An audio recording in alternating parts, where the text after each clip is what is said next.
Hi Scorpio, how are you? Welcome to Tarot Queen. This is your monthly love tarot reading, monthly love tarot predictions for the month of March. Your energies, your partner energies and your relationship energies. Let's see. ये आपके लिए monthly love tarot reading है, monthly love tarot predictions है। मार्च का month आपकी love life के लिए, आपके रिलेशनशिप के लिए कैसा रहेगा। अगर क्या आप नो कॉन्टैक्ट में हैं तो क्या आपका कॉन्टैक्ट हो पाएगा अपने पार्टनर के साथ, और अगर आप कंटिन्यू लव में है, कंटिन्यू रिलेशनशिप में है तो क्या उस पर्सन वाली साइड से आपको लॉन्ग टर्म की कमिटमेंट एंड शादी का प्रपोजल मिल सकता है या नहीं मिल सकता, और क्या कोई न्यू लव की ऑफ़र आ सकती है, न्यू रिलेशनशिप आपका स्टार्ट हो सकता है या फिर नहीं, देख लेंगे इस रीडिंग में।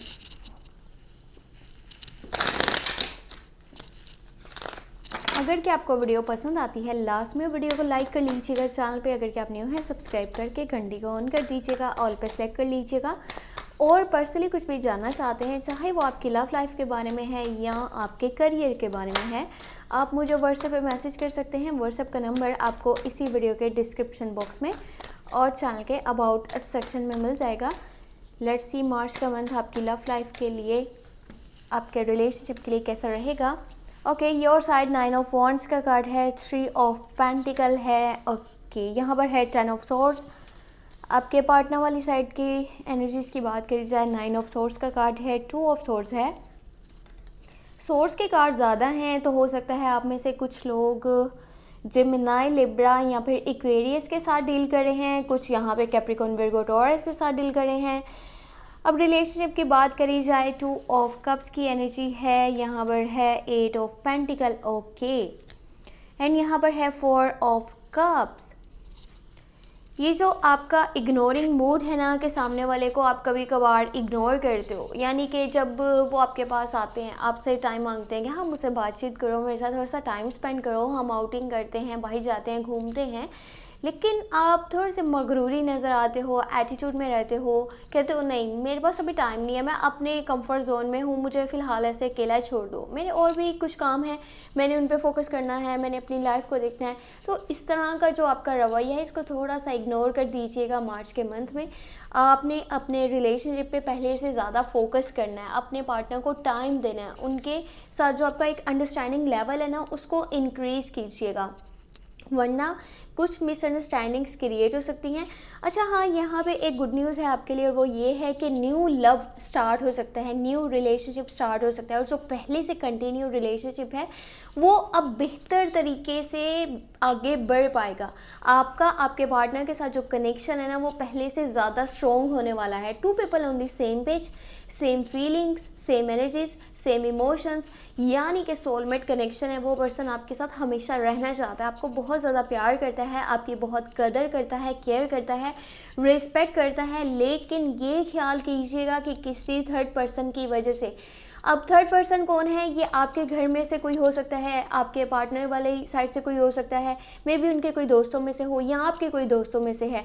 किसी को अपने रिश्ते पे, किसी को भी अपने रिलेशनशिप पे बात नहीं करने देनी, किसी को अपनी लव लाइफ पे आपने बात नहीं करने देनी कि कोई आकर के आपको ये बोल रहा है जिसके साथ आप रिलेशनशिप में हो ये तो आपके लिए सही नहीं है, इसके अलावा भी कोई और ऑप्शन आपके लिए हो सकता है, कोई और पर्सन आपके लिए बेहतर होगा, इसको छोड़ दो। अगर कोई पर्सन आपके बारे में, आपके पार्टनर के बारे में बात करता है, उसका मुंह उधर ही बंद कर दीजिए, उसको मज़ीद मौका नहीं देना कि वो कोई और बात करे, और यही आपकी लव लाइफ के लिए बहुत ज़्यादा ज़रूरी है। यहाँ पे आपकी एनर्जीज़ की बात की जाए, 9 ऑफ वॉन्ड्स की एनर्जी है। आप अपने पार्टनर के बहुत ज़्यादा क्लोज हो, बहुत उनसे प्यार करते हो, उनको पसंद करते हो, केयर करते हो, उनकी कदर करते हो, लेकिन होता ये है कि आप जो है अपनी सक्सेस के बहुत पास आकर के ऐसे सोचते हो नहीं यहाँ तो कुछ भी नहीं है, मुझे पीछे हट जाना चाहिए, मैं फ़जूल में इतनी एफर्ट्स कर रहा हूँ या कर रही हूँ रिलेशनशिप में, ना तो मुझे लॉन्ग टर्म की कमिटमेंट मिलेगी, ना शादी का प्रपोजल मिलेगा, कुछ भी नहीं है, मैं फालतू में मैंने इतनी एफर्ट्स करी, इतनी मेहनत करी, मैंने रिलेशनशिप को टाइम दिया, इस पर्सन के साथ मैंने आज जो है इतना अच्छे से अंडरस्टैंडिंग क्रिएट करी, लेकिन फिर भी इसको मेरी बातों की समझ नहीं आती। इस तरह की जो थिंकिंग है वो आपको आपकी अचीवमेंट से, वो आपको आपकी सक्सेस से दूर करिए, इसको छोड़ दीजिए, एक साइड पे कर दीजिए ऐसी की सोच को जो आपको बार बार डीमोटिवेट करती है।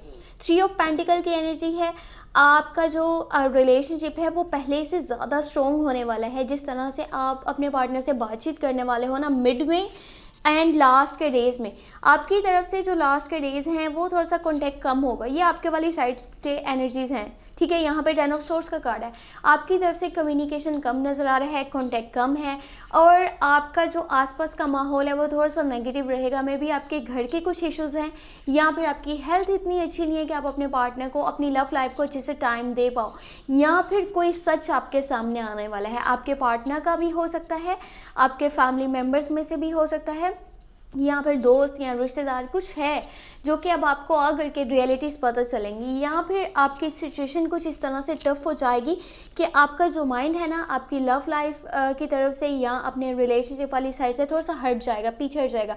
लेकिन ये टेम्परेरी है, इसको ऐसे नहीं आपने देखना कि ओ हो ये क्या हो गया, अब सब कुछ ख़त्म हो गया। इस तरह की सोच आपने नहीं सोचनी, ये बिल्कुल ही टेम्परेरी है। जिस तरह जल्दी में ये चीज़ें होंगी वैसे ही ख़त्म हो जाएंगी। अच्छा वक्त शुरू हो चुका है, आगे बहुत अच्छा है। और एक चीज़ है, अगर आप कंटिन्यू लव में हैं, कंटिन्यू रिलेशनशिप में हैं, तो आपको आपके पार्टनर वाली साइड से शादी का प्रपोजल मिलने के चांसेस मौजूद हैं, और ये होगा बिल्कुल लास्ट के डेज़ में। उनकी जो गाइडेंस है, जिस तरह से वो आपसे बात करेंगे, यानी वो कहेंगे कि अब टाइम आ चुका है कि हम अपने रिलेशनशिप को नेक्स्ट लेवल पे लेकर के जाएं, हम इसको शादी में बदलें, यानी कि अपनी फैमिलीज़ को इन्वॉल्व करें, और फैमिली से बात करनी पड़ेगी। और जिस तरह होते ना एक वो शादियां होती हैं कि लोग कहते हैं नहीं बस शादी में तुम और मैं और बस कोर्ट मैरिज कर लेंगे एंड दैट्स इट। यहाँ ऐसा नहीं है। ये पर्सन जैसे होते हैं ना मजहबी तरीके से शादी करना चाहता है, तो इनके माइंड में इस तरह की कुछ एनर्जीज होंगी, और इनका आपको मूड भी ऐसे ही नज़र आएगा, और ये आपसे बात भी आकर के करेंगे कि मैं शादी करना चाहता हूँ, लेकिन मैं एक प्रॉपर तरीके से शादी करना चाहता हूँ, जिस तरह से मतलब कि लोग करते हैं धूमधाम से होता है उस टाइप की। बाकी ये नहीं है कि ये आपको लेकर के जाएँ एंड कहें कि मैं कोर्ट मैरिज कर लूँगा एंड दैट्स इट, और फिर तुम और मैं इकट्ठे रहेंगे, तो ऐसा नहीं है, ऐसा कुछ भी नहीं है। ये पर्सन ना अपने मज़हब को और अपने जो इनकी फैमिली है, ट्रेडिशन है, उसको बहुत ज़्यादा वैल्यू करता है, बहुत ज़्यादा उसको देखता है कि कुछ भी ऐसा स्टेप हमने नहीं लेना कि हम जो है किसी मुश्किल में पड़ जाएं, या फिर हमारा नाम ख़राब हो, या फिर हमारी लव लाइफ पे कोई भी ऐसा मसला पैदा हो कि हम जो है बुरी तरह से उसमें फंस जाएं और निकल नहीं पाएँ। कुछ कहना था, मैंने उसको बोला कुछ। यहाँ पे 2 ऑफ सोर्स की एनर्जी है। एक दूसरे की बात को समझना बहुत ज़रूरी है, दिल से समझना ज़रूरी है। यहाँ पे आपके ओपिनियंस एंड आपके पार्टनर के ओपिनियंस कभी कभी मैच नहीं होते, और जो मैच नहीं हो रहे उन्हीं की वजह से मिसअंडरस्टैंडिंग्स क्रिएट होती हैं। और आपके जो पार्टनर हैं इनको फ्यूचर से रिलेटेड कुछ इश्यूज़, यानी कि ऐसे लगते हैं इनको बहुत सारे फेयर्स हैं, और वो चीज़ें जो है ना वो फेयर्स इनके लिए इश्यूज़ का बाइस बन जाती हैं। कैसे वो ऐसे, क्योंकि इनका माइंड इनकी लव लाइफ पर से भी हट जाता है। ये अपनी हेल्थ की भी इतनी केयर नहीं करते, हेल्थ का भी ध्यान नहीं रखते। और मार्च का जो मंथ के स्टार्ट के डेज़ हैं, इनकी साइड से आपको थोड़ा सा कम्युनिकेशन कम नज़र आएगा, कांटेक्ट कम नज़र आएगा। और वो किस लिए, वो इसलिए क्योंकि ये पर्सन बहुत ज़्यादा सोच रहा है। इसको ये है पता नहीं फ्यूचर में क्या होगा क्या नहीं होगा, आप इनके साथ चलोगे या फिर नहीं चलोगे, पता नहीं क्या बनने वाला है क्या नहीं बनने वाला। और इनकी सेहत भी काफ़ी ख़राब नज़र आ रही है, जिसकी वजह से कांटेक्ट कम होगा, और ये मिड तक चलेगा इनकी तरफ से, यानी इनका एटीट्यूड ऐसा रहेगा। फिर जो लास्ट के डेज़ में इनका एटीट्यूड अच्छा हो जाएगा, लेकिन फिर आपका एटीट्यूड थोड़ा सा ऐसे होगा कि मुझे भी बातचीत नहीं करनी, मुझे अकेला रहने दो। और रिलेशनशिप का जो फ्यूचर है उसकी बात करी जाए विद एंजल गाइडेंस, एक तो न्यू लव स्टार्ट हो सकता है, मैंने आपको बता दिया। स्कॉर्पियो कैंसर पाइसेस की एनर्जीज हैं। कंटिन्यू लव की बात करी जाए तो अभी फ़िलहाल कंस्ट्रक्टिव रिलेशनशिप है, एफर्ट्स डालने की ज़रूरत है, एक दूसरे को समझने की ज़रूरत है, एक दूसरे की केयर करने की ज़रूरत है, कदर करने की ज़रूरत है, रिस्पेक्ट देने की ज़रूरत है। बाकी 4 ऑफ कप्स का कार्ड है। कभी कभी आपका जो इग्नोरिंग मूड है इसको इग्नोर करना बहुत ज़रूरी है, वरना आप एक ऐसे पर्सन को खो दोगे जो आपको बहुत ज़्यादा प्यार करता है, आपको पसंद करता है, आपके साथ चलना चाहता है। और ये थी मार्च के मंथ की tarot reading, tarot guidance about your love life. आपकी लव लाइफ में जो भी होने वाला है मैंने आपको बता दिया इस रीडिंग में। आई होप कि आपको वीडियो पसंद आई होगी। अगर के पसंद आई है लास्ट में वीडियो को लाइक कर लीजिएगा, चैनल पे न्यू है सब्सक्राइब करके घंटी को ऑन कर दीजिएगा। मेरा गला खराब है और मैं दुआ कर रही थी कि कोई भी मुझसे मिस्टेक ना हो, कोई ऐसा वर्ड ना बोला जाए जिसकी कि आपको समझना है और आपको बुरा लगे, लेकिन फिर भी एक वर्ड बोला गया कुछ तो माफ़ कीजिएगा उस चीज़ के लिए। बाकी सेकंड चैनल को लास्ट में सब्सक्राइब कर लीजिएगा, लिंक इसी वीडियो के डिस्क्रिप्शन बॉक्स में मौजूद है। वहाँ पे वीकली टैरो रीडिंग्स अपलोड हुआ करेंगी, करियर से रिलेटेड जो भी गाइडेंस है मंथली बेसिस पे वो अपलोड हुआ करेगी, तो वो आप वॉच कर सकते हैं। आपको करियर का भी साथ साथ जो है गाइडेंस मिलती चली जाएगी। और फिर भी अगर आपके माइंड में कोई भी सवाल है, आप पर्सनली कुछ भी पूछना चाहते हो, चाहे वो आपकी लव लाइफ के बारे में हो या आपके करियर के बारे में हो, आप मुझे व्हाट्सएप पे मैसेज कर सकते हैं।